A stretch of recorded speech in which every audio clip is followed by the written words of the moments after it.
मंगल मूर्ति सद्गुरु मिलवई सर्वाधार। मंगलमय मंगल करनो बिनुहु बारंबार।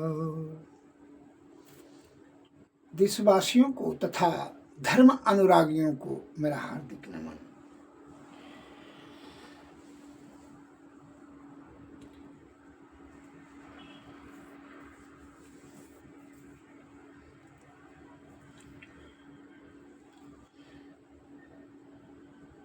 नहीं ज्ञानेन सदृशम पवित्रम यह विद्धति, ऋग्वेद में एक शब्द आया है।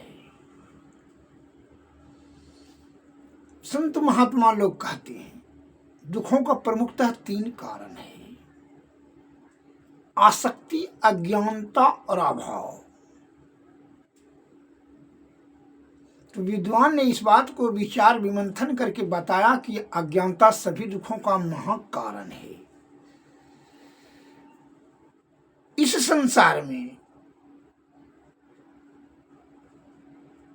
ज्ञान से श्रेष्ठ और पवित्र दूसरा कोई वस्तु नहीं है। सुख और परम सुख और सभी समस्याओं का समाधान ज्ञान से ही किया जाता है। बल तो केवल शरीर को ढोने का काम करता है, अब बाकी बाद सब कार्य तो ज्ञान से ही होता है। और ज्ञान की प्राप्ति अज्ञानता से दुख होता है। और ज्ञान की प्राप्ति कहां से होगी? गुरु से। लेकिन एक बात को सदैव ध्यान देना चाहिए कि गुरु का पूर्णतः रूप से शब्दों का अमल करेंगे पूर्ण विश्वास समझ बूझ के साथ, तभी क्या होगा? तब आपको सफलता और सिद्धि मिलेगा। बड़े बूढ़े बुजुर्गों ने, ज्ञानियों ध्यानियों ने, ऋषि मुनि महात्माओं ने, आदि विद्वान वैदों गणों ने जो शास्त्र में ज्ञान को संकलित किया, यही विश्वास के साथ कि आने वाला पीढ़ी इसे लाभ लेंगे, ज्ञान प्राप्त कर लेंगे और ज्ञान से अपने समस्याओं को समाधान करके सुख और परम सुख की प्राप्ति करने के लिए प्रयत्न करते रहेंगे। यह दुख रूपी महादलदल में विषया आसक्त होकर के नहीं फंसेंगे। यही कृपा करके उन्होंने यह ज्ञान को संकलित किया शास्त्र में। तो 4 वेद 618 पुराण बना। और जो ज्ञान अमल नहीं कर पाता है, जो अपना सिचकिली छल कपट वाला बुद्धि जब लगाता है तो क्या होगा? तो ढेर बुद्धि विनाश की ओर ले जाता है। ढेर बुद्धि जब लगा दिया, सिचकिलिया बुद्धि छल कपट वाला, बिनु थल मह जल रहे न सकाई, अकोटि जतन करे कोई उपाय। बिना थल बिना विद्या का बुद्धि कैसे ठहरेगा? बिनु थल मह जल को करोड़ों जतन कर लीजिए, बिना थल का जल कैसे ठहरेगा? बिना विद्या का बुद्धि कैसे हो? और बुद्धि जब हो भी जाएगा तो हो सकता है कि उससे जो है खतरे पैदा होगा। का जन्मीन बुद्धि तो प्राप्त होगा नहीं, और जो ज्ञानी कहे उसको तो अमल करेगा नहीं। वो अपना जो है मन और अहंकार से आयुक्त होकर करके, विषया आसक्त होकर करके बुद्धि लगाएगा, जो कि पाप का कार्य हो जाएगा उससे। मैं इस पर एक लघु कथा बता रहा हूं, ध्यान से श्रवण करें। एक बुढ़िया नानी ने अपने नाते से कहा गई कि हम जाते हैं 3 महीना के लिए तीर्थ करने के लिए। कहा जी नानी बोलिए क्या करना हमको? क्योंकि तुमको यही करना है कि मुर्गी जो है, गेहूं तो है घर में, उसको आटा पिसवाना। अब मुर्गी जो है अंडा देती है, उसका रोज जो है आमलेट बनाना या चितवा बना लेना, या अंडा को भाप करके खाना, अंडा रोटी खाना, और पढ़ने लिखने के लिए जाना,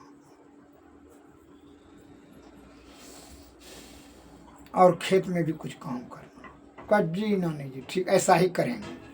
तेरे को ऐसा ही करना, रोज मुर्गी अंडा देगी, रोज एक ठो। पर ठीक है, उसकी नानी समझा बुझा करके चली गई।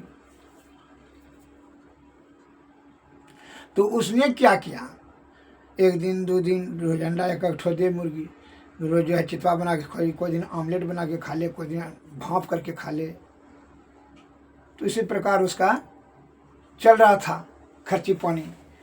लेकिन जो है संजोग की बात, 2-4 दिन के बाद जो है ये अपना सिचकली वाला बुद्धि लगा लिया। क्या बुद्धि लगाया कि इसके पेट में बहुत जो है ना अंडा है, अगर इसको मुर्गी को फाड़ कर इकट्ठे अंडा निकाल लें तो बड़ा बढ़िया। उसने मन में यही विचार कर लिया, मन में विचार किया, सही बुद्धि तो उसको हुआ नहीं।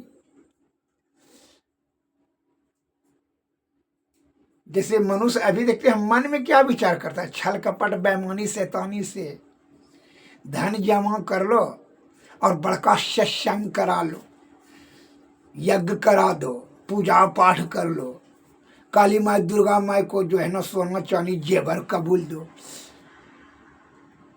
तेरो देवता को जो है ना अब चकमा देने का कोशिश करता है। भैंसा चढ़ा देंगे, खस्सी चढ़ा देंगे, बकरी चढ़ा देंगे दुर्गा माई, दुर्गा माई काली माई को लालच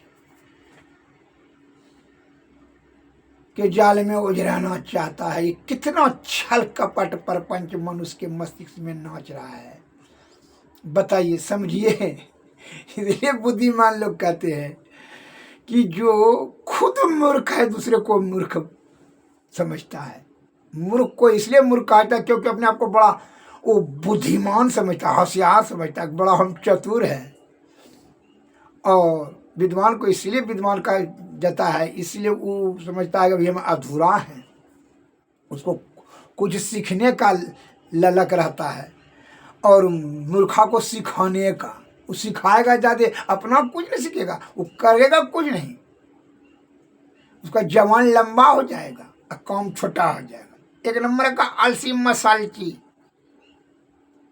झूठ बोलना, नशा खाना, दुर्विचार करना, दुर्व्यवहार करना, अनाचार, बेविचार, व्यर्थ में प्रलाप करना, उसका आदत हो जाता है। झूठ चोरी नशा हिंसा और बेविचारी के तरफ जाना वो सरल बात समझता है, उसके लिए लगता है कोई मायना नहीं है, कोई डर भय नहीं, इधर झूठ बोलेगा। विद्वान आदमी को झूठे अगर यदि बहुत ज़्यादा जरूरी होगा तभी जो बोलेगा, न उससे जो है ना यही जो है छल कपट परपंच वाला और मुर्गा मार, वो तो बात बात में झूठ बोलेगा। और यदि इसको सच का उपदेश दीजिए तो कहेगा कि सच का पेट भरता है, वो बात करने में सकने नहीं देगा आपको। तो वो लड़कवा क्या कि मुर्गी को जो ऐसा सोच कर करके कि मुर्गी का जो है ना पेट में बहुत अंडा है, तो वो मुर्गिया को एकदम फाड़ दिया। तो गड़ासी लेकर के मुर्गिया का पेट फाड़ दिया, एक को अंडा नहीं मिला, हाथ पीट के रह गया, रोने लगा कि अब तो जो है कैसे खाएंगे। अब दूसरे के यहाँ सब्जी मांगते फिरे, अब देने वाला कौन बैठा है। एवं प्रकार से उसकी बड़ी दुर्गति हुई कि रूखा सूखा जो है खाना पड़ा, अब भूख से जो है छटपटाना पड़ा। उसी प्रकार बड़े बूढ़े बुजुर्गों ने जो कहा उसका सही से पूर्ण विश्वास और आस्था श्रद्धा युक्त होकर के शब्दों को अमल करेंगे तभी उनको सिद्धि मिलता है। इस बात को ध्यान में रखते हुए ढेर बुद्धि लगा लिया वो, अब बुद्धि तो है ही नहीं है। जब विद्या नहीं है तो बुद्धि कहाँ से हो जाएगा, और कभी किया नहीं है। वो मन के बहकावा में आकर के इस प्रकार जो है कुकृत्य कर लिया। यह बात भूल गया कि किसी का हत्या करना, किसी जीव का हत्या कर किसी को कष्ट पहुंचा करके अपने को सुख प्राप्त करना ऐसा नहीं होता है। ऐसा केवल तुम्हारा सोच है, लेकिन होगा ऐसा नहीं। खैर खून खांसी खुशी बैर प्रीत मधुपान दावे नवे नो जाने सकल जहान। इस बात को ध्यान में रखें। और आगे तो उसकी नानी तो आई नहीं थी, एवं प्रकार से वह दुख में फंस गया बुद्धि के अभाव में। इसलिए देशवासियों से निवेदन करना चाहता हूँ कि इस प्रकार का जो है ना विद्या का बुद्धि और बुद्धि का विद्या दोनों में आपको हानि होगी।